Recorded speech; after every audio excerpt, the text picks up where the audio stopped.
Hey, what's up, everybody? I'm Greg Diggs, and welcome to the musical DNA of Greg Diggs, based on my book, The Musical DNA of Greg Diggs. We're going to be talking about some songs that really had a major impact on my musical DNA. Songs by Marvin Gaye, Stevie Wonder, Earth, Wind and Fire, Aretha Franklin, Temptation. The list just goes on and on and on. But my all-time favorite artist, and anybody who knows me knows that my all-time favorite artist is the legendary Gladys Knight. My favorite group is Gladys Knight and the Pips.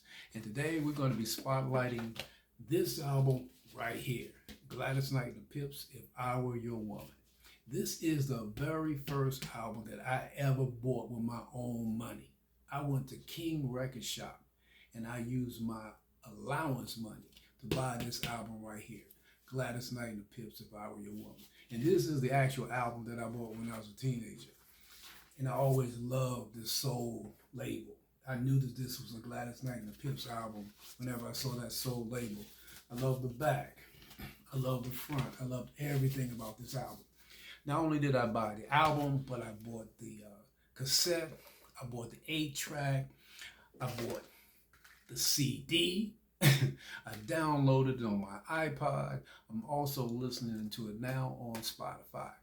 This album right here changed my life, and this is the album that made me fall in love with Gladys Knight and made me want to be a Pip. Now, I was familiar with Gladys Knight and the Pips before this song came out because my sister used to play their songs around the house all the time.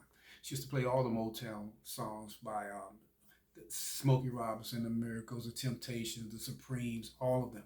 And I love that music. And also, she used to play Gladys Knight's song all the time, A Friendship Train, Nitty Gritty, Heard It Through the Grapevine. So I was familiar with Gladys Knight and the Pips, but I just associated her and the group with Motown. They were just part of that Motown sound. And I just thought of them as just another Motown group until I heard this. And I'll never forget the day when I was in my living room and the first time that I heard If I Were Your Woman on my radio.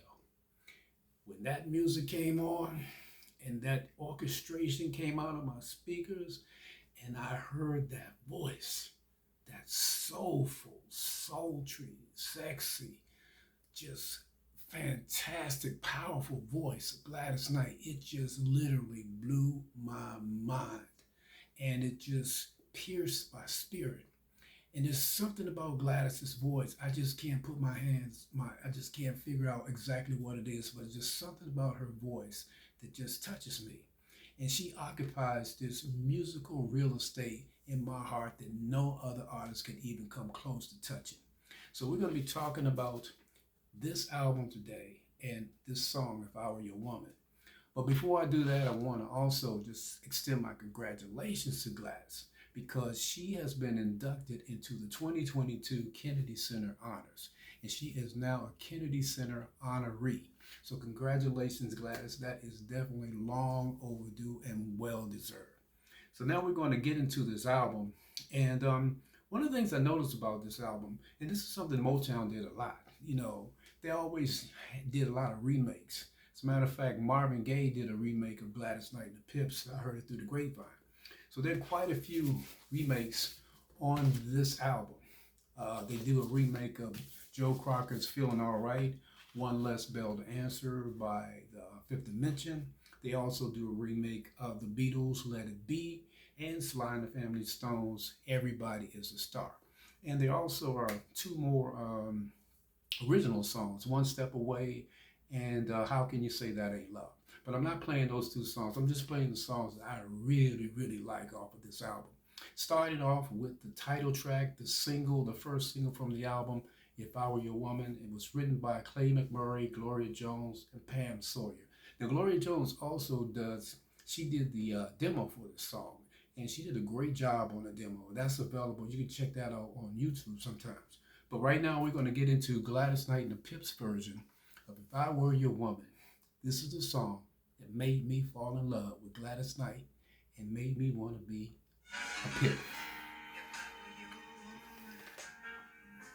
And you were my man. This was the song.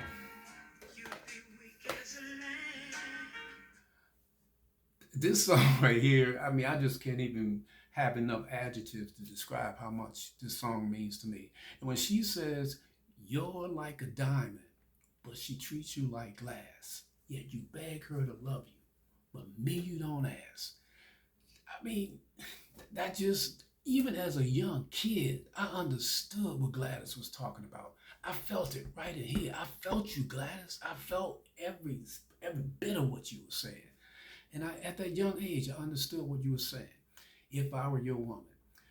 Up next is another one of my favorite songs, and I like this song because I actually think this is one of the most soulful songs that Gladys Knight and the Pips ever recorded. And also, I like it because of the fact that Gladys Knight and the Pips, Gladys, Bubba, and William, along with Johnny Bristol and Catherine Schaefer, they wrote this song. So Gladys, they get a little change from the residuals and the royalties for writing this song. This is "I Don't Want to Do Wrong." I really, really love this song, and this is one of the most soulful performances that Gladys Knight and the Pips have ever done, in my opinion. Love this song right here. This album right here.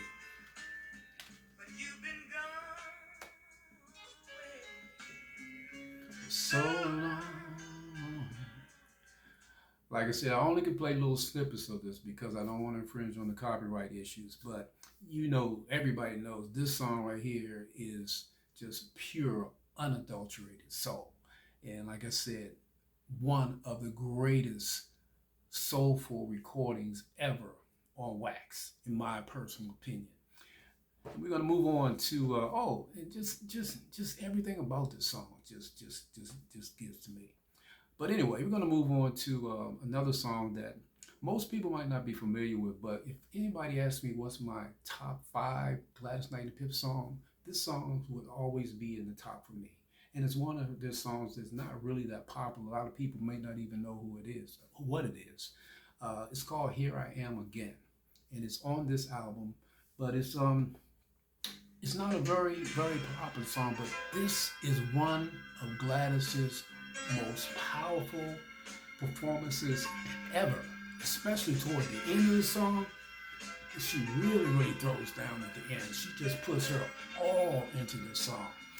"Here I Am Again" by Gladys Knight and the Pips. Right here on this album right here.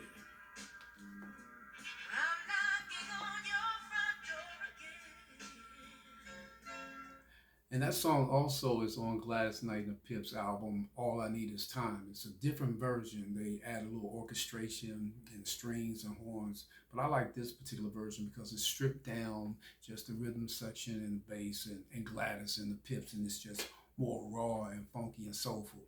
But that's "Here I Am Again." Up next is another song that I really like, "Is There a Place in Your Heart for Me?" It was written by Clay McMurray and Martin Coleman. And it was also the flip side, the B side of "I Don't Want to Do Wrong." And this song is just like with everything Gladys sings. She just pours her heart and soul into the song. "Is there a place in your heart for me?" Just check out the vocals. I mean, like I said, I really wish that I could play all of these songs in their entirety, but I can only just play just small snippets. Another heart for me that I refuse to see.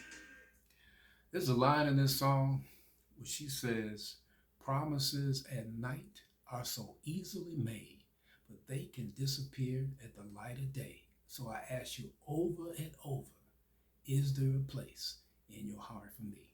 Love that song. Up next is another song that just blows me away. I like this song too because in the song, Gladys is actually writing a letter to this dude. I mean, she's writing him this letter telling him that she's not going to be some side chick. He has this other girl that he's messing around with, and there's this triangle, this three-way love affair, and Gladys ain't having it. So she's writing all of her feelings down in this letter to this dude, and then she plays it, and when she finishes, she signs it, and it's signed Gladys. And you can feel all of the pain and just everything the feeling that she's pouring into this song. It's a very, very sad song, and Gladys makes you feel all of those emotions. Signed Gladys My eyes are dark and wet on this as the album right here. ink from my fountain pen. It's hard to write goodbye, knowing it means the end. My eyes are dark and wet as the ink from my fountain pen. It's hard to say goodbye knowing it means the end. Signed Gladys. She dumped that dude. She dumped that dude. Okay, the last song on the album. This is one of my favorites too. Your Love's Been Good for Me, written by Joe Hinton and Janie Bradford. There's another line in this album, this song too, that I really like a lot. But this is another one that the Pips do a good job. And don't y'all sleep on the Pips too. They have some of the greatest vocals, harmonies, and choreography in the business. The Pips threw down. We got to give them their props. Your Love's Been Good to Me. Smiling to myself as I walk down the street. People stop and stare, cause they don't know what's below me. Cause all your love's been good for me. The line I really like in this song is she says, each day when I wake up, you're right there on my mind. You're my morning cup of coffee and my after dinner wine. Can you imagine somebody telling you that you are their morning cup of coffee and their after dinner wine? Those lyrics just blow me away all the time. But anyway, that was the last song from this album right here, Gladys Knight and the Pips, If I Were Your Woman. Like I said, this is the album that changed my life. This is the album that I fell in love with Gladys Knight and that I wanted to become a Pip because of this album. So we're going to be doing some more of these, focusing on some of Gladys Knight's and the Pips' other albums, like the soundtrack from Claudine, written and produced by the late, great Curtis Mayfield. That's, in my opinion, is my all-time favorite album by Gladys Knight and the Pips. Also, their Neither One of Us album. But we're also going to be focusing on some of my other favorite artists, like Marvin Gaye. He is my all-time favorite male artist. Stevie Wonder, Earth, Wind, and Fire, The Temptations. So stick around. Make sure you come back to the musical DNA of Greg Diggs. I'm Greg Diggs. Thank you so much for being a part of my musical DNA. God bless.